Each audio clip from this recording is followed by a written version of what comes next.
Hello viewers, అందరూ ఎలా ఉన్నారు? ఈరోజు నేను కిడ్స్ ముఖ్యంగా మీకోసం ఒక మంచి స్టోరీ చెప్పడానికి వచ్చాను. మరి శ్రద్ధగా వినండి. Let's start. ఒక గ్రామంలో ఒక ఆవు ఉండేది. అది ఎంతో మంచిది. తోటి పశువులతో ఎన్నడూ కలహించుకోకుండా యజమాని మాట వింటూ సాధు జంతువుగా జీవించేది. ఒకరోజు అడవిలో అది ఒంటరిగా మేత మేస్తుండగా ఒక పులి చూచి దానిపై దూకడానికి సిద్ధమైంది.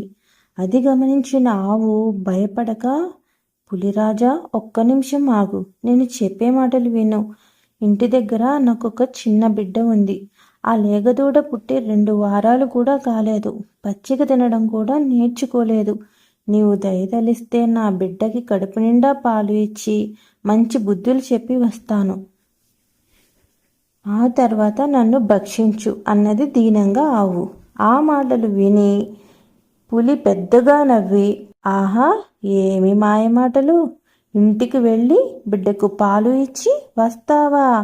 అడవిలో ఉన్నంత మాత్రాన నాకు తెలివితేటలు లేవనుకోకు.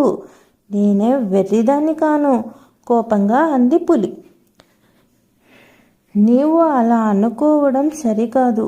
నేను అసత్యం పలికే దానిని కాను. ఒకసారి మాట ఇచ్చి తప్పితే ఆ బతికి ఏమి లాభం? ఎప్పటికైనా చావు తప్పదు. ఆకలిగొన్న నీకు ఆహారమే తృప్తి కలిగిస్తే ఉపకారం చేసిన దానినవుతాను. ఒక్కసారి నా బిడ్డను చూచి ఆకలి తీర్చి రావాలని నా ఆశ అన్నది ఆవు.